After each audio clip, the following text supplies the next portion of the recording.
Hello. I promised back in the beginning of September that I was going to do a Q&A, and I asked everyone to send in questions, email, via social media.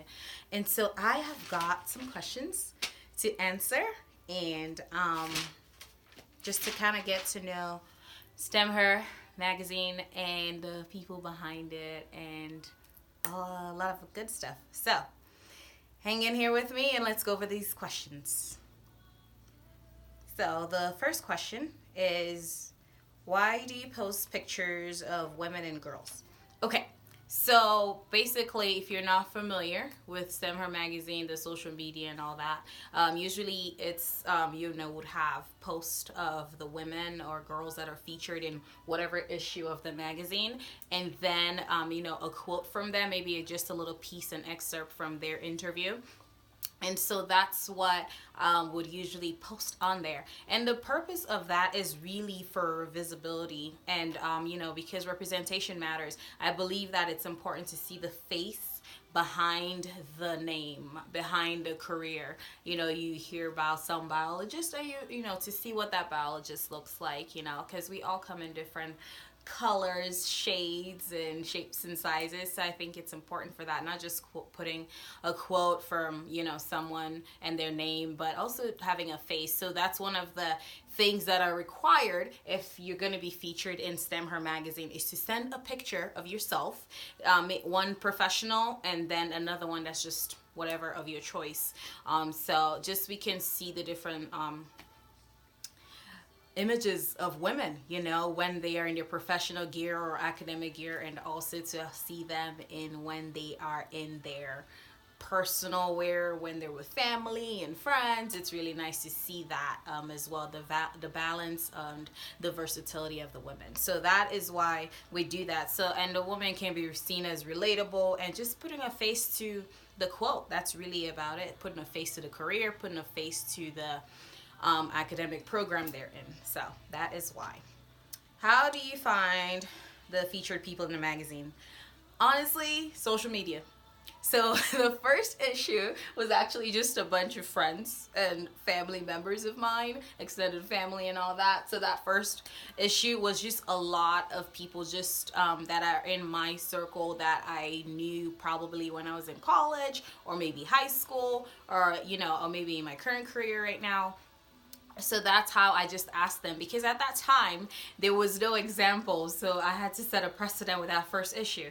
And just because it probably would have been a little difficult to reach out to folks in social media. However, there are some folks in social media that were featured in that issue. So but moving forward, most of the issues, I have never met some of these women. We've never had the pleasure of meeting some of these women and children yet, but it's been an honor to get to feature them, me and the STEMher magazine team, because through social media, it's such a great platform. I remember there was a time I attended an event, and a kid was asked the purpose of social media, and the kid beautifully said, innocently said, it's about how you use it or you abuse it. And so you can really use social media to great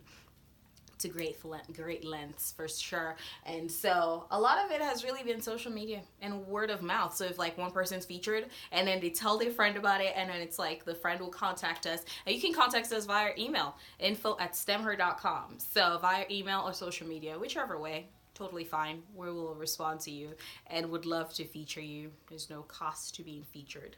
So just want to share your story and inspire people out there. Why do you include girls in middle school / high school?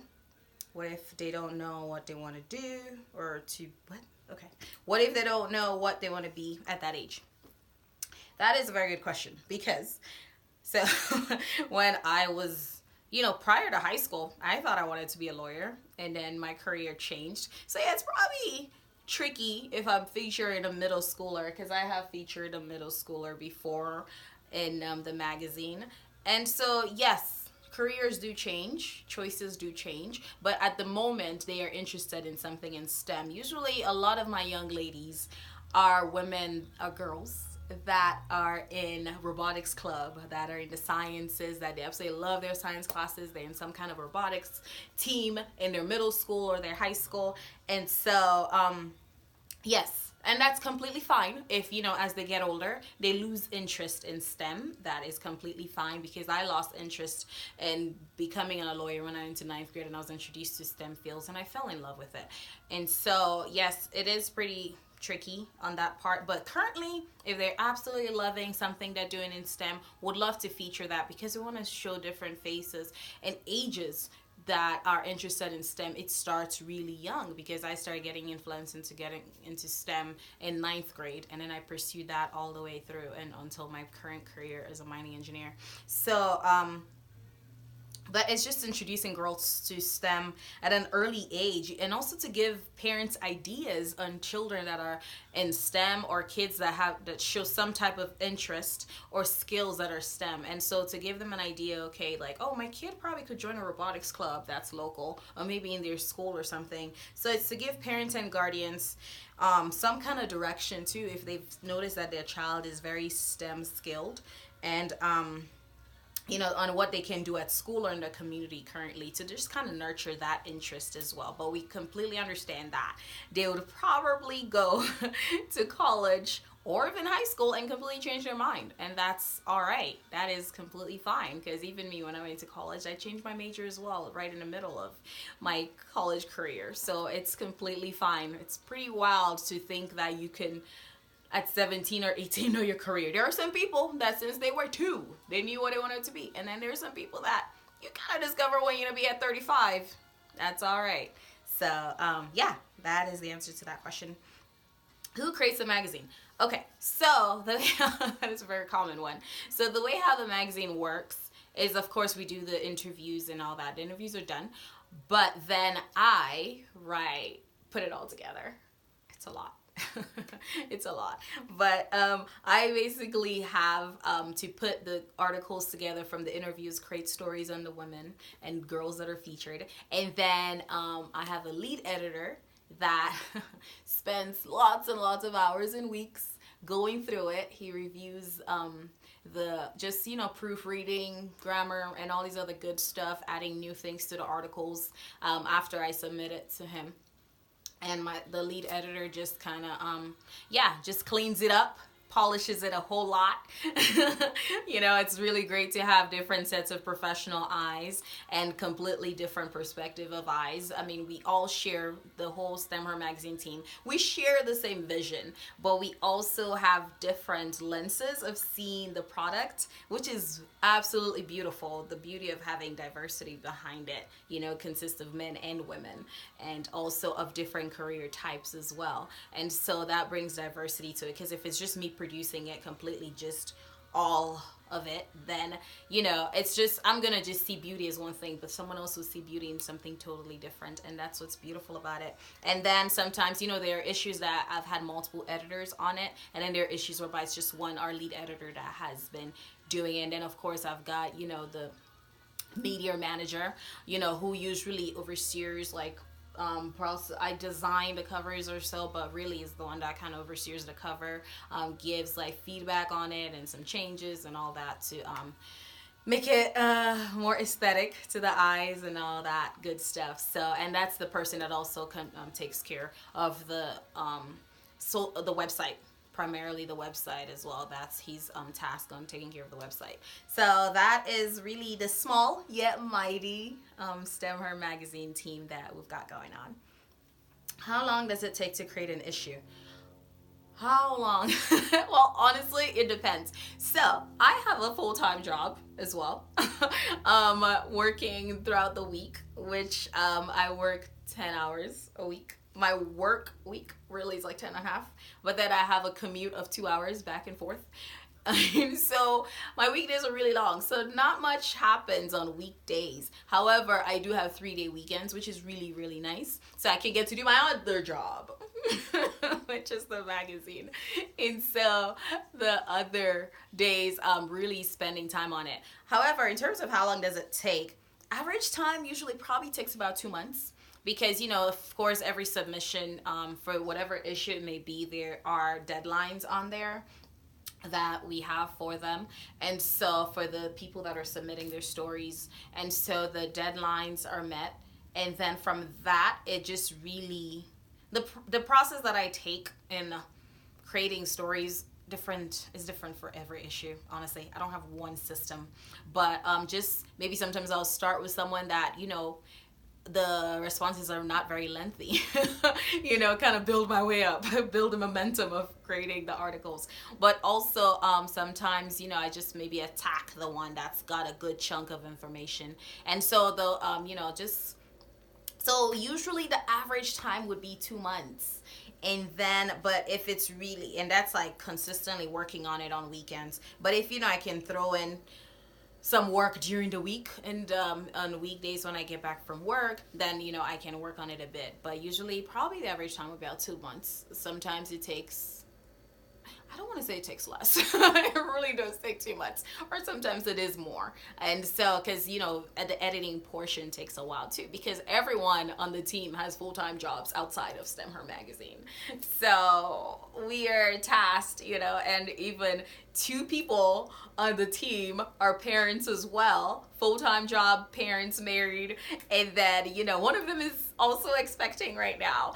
And so, they've got their professional lives, got personal lives, and, also this additional thing to do.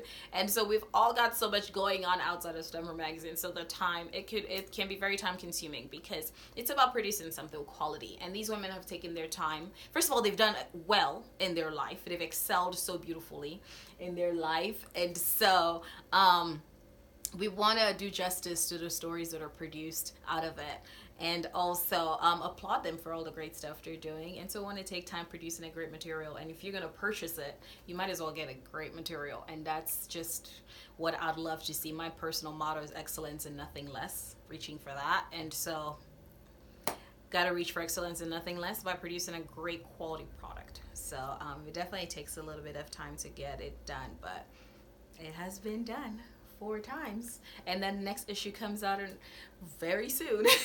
So yeah.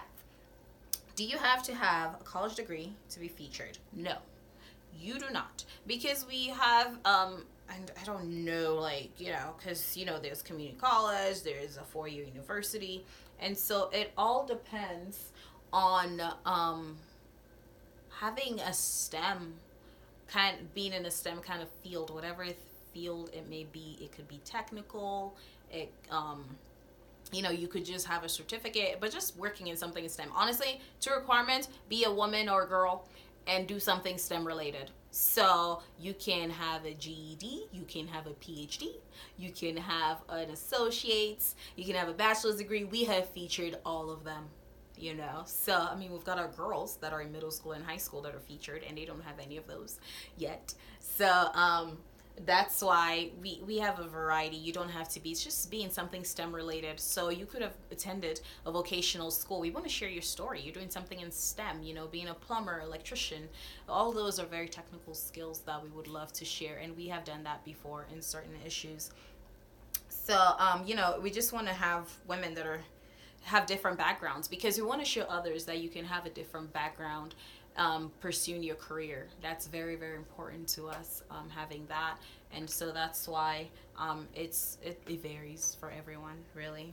But yeah. Okay, so since you have been patiently watching this so far, I want to do a giveaway. Test the season, right? It's like almost Thanksgiving time. We're being thankful for our loved ones, and we should probably wait. Halloween's coming up first if you're in the United States, and then we've got Christmas and all that. So right now, I just want to present an opportunity to do a giveaway of one of the copies of the magazine. And so what I want you to do in order to be entered into the STEMher magazine giveaway right now is just comment below whatever platform you're looking at watching this video. Maybe it could be YouTube, it could be Instagram, Facebook, Twitter, whichever, LinkedIn. So just comment below with your favorite season. Just randomly comment. It could be fall. I really am cheating. I don't know. I feel like I might go blank on what the seasons are, so I'm gonna just look at the magazines and remember what the different seasons are. So it could be fall or autumn. which is so beautiful and going on right now. And winter, or it could be spring, or it could be summer. Comment below with your favorite season, and one person, random person, will be chosen for a giveaway for one of the issues of the magazine, and special gift too. So we like to do that when we do our giveaways. So why not STEAM? That is a common one that I get a lot. Not a lot, but I've been asked a few times. And it is intentional. The goal is to focus on women in STEM. Yes, that is why this magazine was created. STEM has been something that I've been very passionate about for years. It stemmed from way back when I was a STEM student in college, but also I competed in a pageant whereby you had to have a platform and advocating for the recruitment and retention of girls and women in STEM fields: science, technology, engineering, and mathematics, was my platform.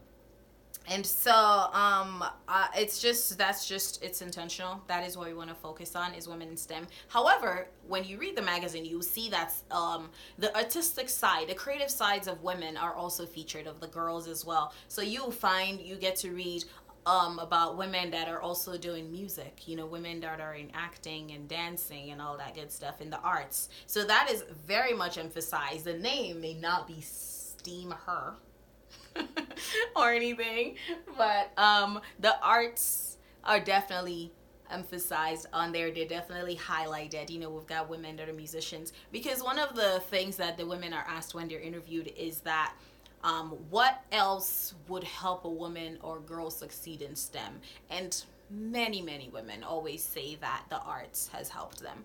Women have found how connecting music into math and other sciences has helped them as well.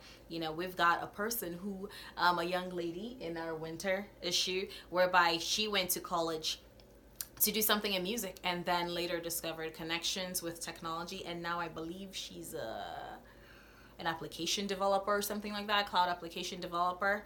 So that's pretty awesome that she made that transition from music to application development.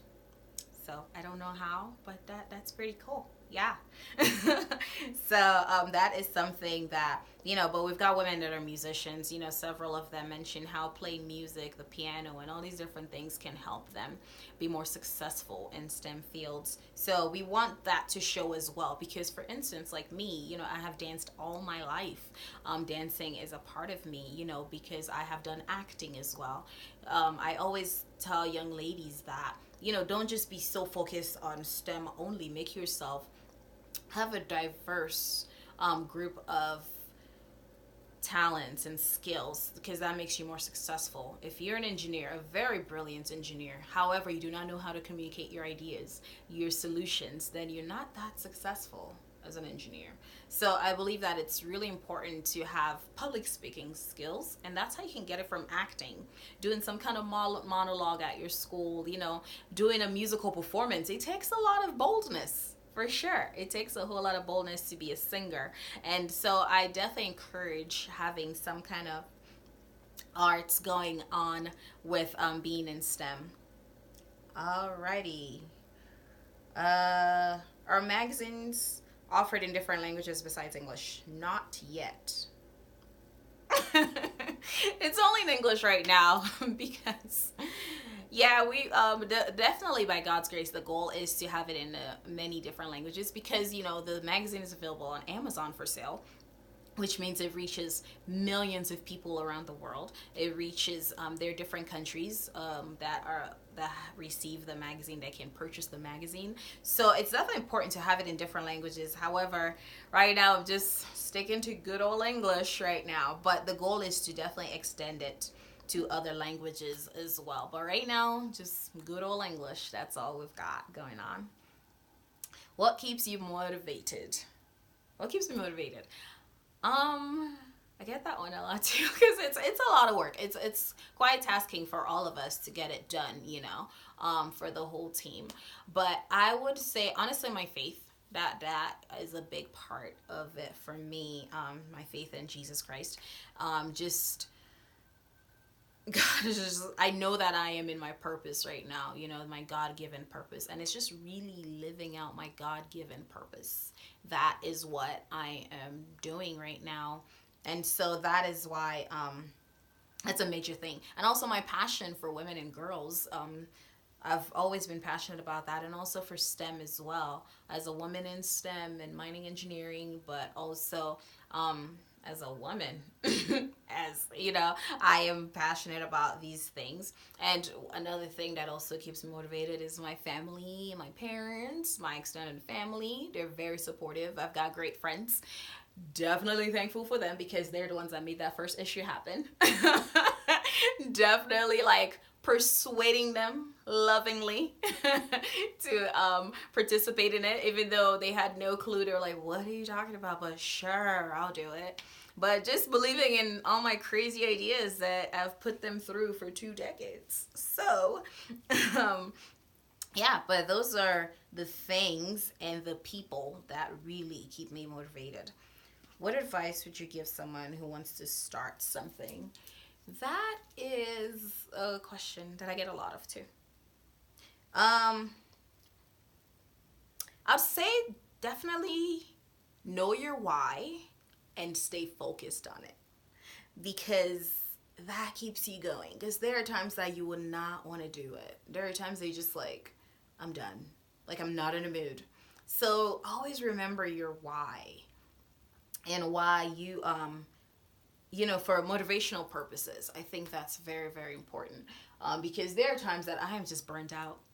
And, we go through the different seasons in our life. I know the magazines are seasonal and all that, but even us, we go through the motions sometimes and you're just not in the mood, or you're burnt out from work or your personal life, family and all these different things, and just having a balance. And sometimes we need rest, which is very important, but so, I'd say really it's important to remember your why you're doing what you're doing. That's so important. If you want to start something, know your why. Even write it down. Like, I love writing. Clearly, that's why I would produce something like this. But I always write things down, constantly writing things down. I remember even the creation of STEMher magazine was because I just bought a notebook and I just started writing down. That was not the first thing I came up with. I had, one of our media manager who was really the one that inspired me and motivated me to take this whole STEM thing beyond, because I've always been passionate about STEM and I was always going to talk to students and different groups of people about STEM. But, he encouraged me that go beyond in STEM. What do you want to do beyond that? And, this magazine was one way that I can reach many more people worldwide and people that I may never cross paths with. And so that is why I started it. So it's always remembering, why am I doing it? Because it's also something I wish I had when I was growing up as a young girl. If I could open up something, some kind of resource, and see someone that may look like me or doing something that I think is pretty awesome, and I'm like, I want to do that too. That's cool. So that those are things that I always have to remember, because it's going to be time consuming. You want something of quality. Quantity is important, but also quality as well. So always remember your why you are doing something. I'd say do extensive research, a whole lot of research. Like, for instance, I was talking about, so this is the book that I bought a year and some change ago, and I just wrote down a lot of my ideas, a lot of things that I wanted to accomplish, how to get this business started. Like I said, the magazine was not the first choice, but that's what I narrowed it down to, just talking with my friend about it, our media manager, and just writing down a bunch of ideas, a bunch of different things that I would like accomplished and to get done. So do extensive research, read a lot, do a whole lot of reading, just ask questions, a whole lot of that, see what others are doing right. Those are things that you could model out of whatever you want to start. And also ask lots, like I said, ask lots and lots of questions. Those that are already doing it, those are doing something similar to what you're doing. That's something I definitely did as well before having a product.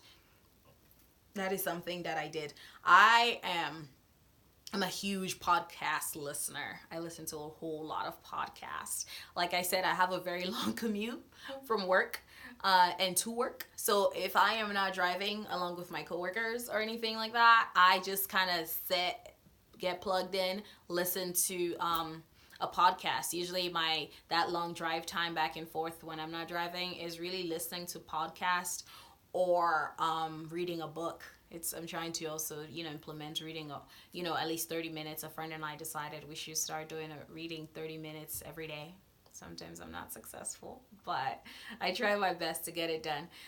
So listening to a podcast, of other entrepreneurs, people that are doing something that you're doing, motivational things, people that will increase your knowledge, watching documentaries, that helps a lot. A few weeks ago I was sick, and just being in bed, not being able to go to work or anything, I just binged watched documentaries. I learned a whole lot. Some of them are really irrelevant information that will never help me in life. However, there's so much that I even learned that they weren't even connected to business per se, but they would help me grow in general as an individual, maybe as a mining engineer, maybe in my personal life, or maybe in as an entrepreneur or publisher in any way, women in STEM, in some kind of way they would help me. I can make a connection to it. So I'd recommend listening to podcasts and business, entrepreneurship, whatever passion you have, whatever trade it is that you want to do, whatever interest you have in academia.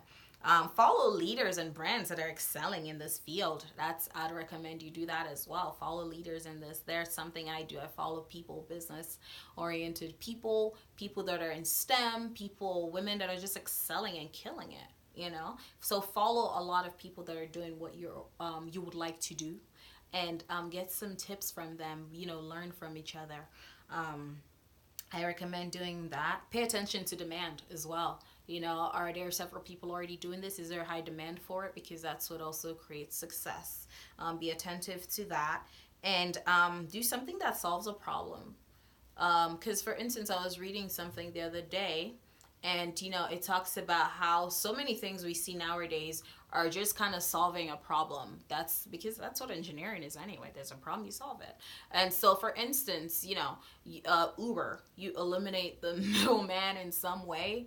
Rather than having taxis or other types of public transportation, you think about Uber, you think about Netflix. You can stay home and watch a movie, binge watch a movie sometimes, binge watch shows, I should say. Not that I'm guilty of it or anything, but, and also, it's just you're solving an issue. Someone doesn't feel like going to the movies, you can stay in and watch Netflix, watch tons of movies and shows and binge watch on it. So these are different things that they cut out the middleman in it. You bring the product to yourself, you bring it to the customers, really. And so think of what there's high demand for. You think of a problem that exists and you solve it.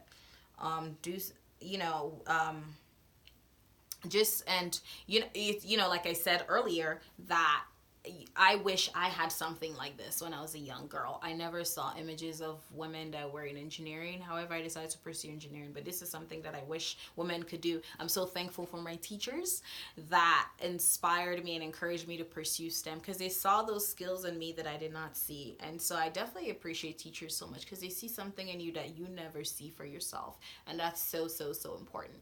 And so, and just get as much information and knowledge and get started, even if you feel you're not fully there. Because, I could have spent extra months just doing it. I'm just like, all right, I'm just going to do it. Just go it and perfect it during your journey. Perfect it as time goes on. Don't stress out like, oh, this is not perfect. I got to do it this way and that way and all that stuff. There's definitely progression. Even my editors, they're like, oh my goodness, your writing is getting better. I'm like, thank you, because I was not an English major. I was an engineering major. So even my editors like, these are things that it gets better over time. Definitely from what this is to what this is, a lot of improvement have been made, and it only gets better. And that's what, you compare like big companies like Tesla, Amazon, and all that, it's been a gradual improvement, but it keeps going, and that's beautiful. That's wonderful. So just get going, girl. Come on, do it. Just, what are you waiting on? We're waiting on you. We want to see it. We want to buy it. So yeah, why not an online magazine? Okay, so like I said, it goes back to my why. Why did I create this? Because I wanted something tangible to have. yes, I know, right nowadays everything's moving online. It's all digital and all that, which is wonderful. It makes it accessible. However, I want something tangible. I want to hold something in my hands when I think about the product. For instance, because I thought about it when I was in grade school. I thought about it that this is something I would love to see in the career services office or something, or the counselor's offices. I want to see this like in a bookstore. I want something tangible, not something that you have to download this and do that and all that, which is wonderful. It's accessible and all that, but I wanted something tangible that can be distributed, that can pass out, you can feel it, you can lay in bed. You don't have to have that blue light on your eyes or anything like that. Just have it, turn the pages and see things. So that's why I created that. And to have it in offices, universities, to have it in different settings. Having that's so important. And I want to access people that may not have phones. I want to access people worldwide that may not have some kind of laptop at home or a smartphone or anything. I want you to go home and just lay in bed and kind of skim through it, read through it, and all that, learn from it. But also there intentions of having this be online as well. It's very time consuming. It's actually easier to create this versus creating something digital, maybe something on Kindle. But that's definitely in the process as well to be done. That's coming soon for sure. So yeah, that is those are actually all the questions. Well, the most common questions that were asked. So this has been fun. I hope I got to answer your question or whatever you're curious about. And if not, please below in the comment section or send an email to info@stemher.com. And I'm sending your questions or comments and would love to give you an answer on that. Maybe I'll do another video again if I get other questions. Another video just responding to your questions that you may have. If you'd love to be featured on the magazine, if you're a woman or a girl in STEM, or a woman or a girl that is in STEM that's excelling. STEM stands for science, technology, engineering, and mathematics. And so if you know someone like that, please contact us at info@stemher.com or one of the social media platforms, and would love to get to know you and share your story to the world and really just celebrate you, your story and how far you've come along, and also to inspire others to follow in your footsteps or do something pretty similar and awesome just like you are doing. And please make sure you get some copies of the magazine. It's available on STEMher.com, which is the website, but also on Amazon as well. All wherever you're in the world, if you've got Amazon delivery, you can get the magazine. So that's pretty awesome. And so and it's also available in different places as well. If you know me in real life, contact me or the team and we'll get it to you. So that is all. And if as I mentioned with the giveaway, comment below with your favorite season that you may have. I gotta cheat again. Fall, winter, spring, or summer. Comment below and one random person, lucky winner, will be selected and you get to have a copy of the magazine and also a special gift or so. So I hope you have an amazing week and you're excelling. Keep reaching for excellence and nothing less. Have a great time. Bye. This is Ruby B. Johnson signing out.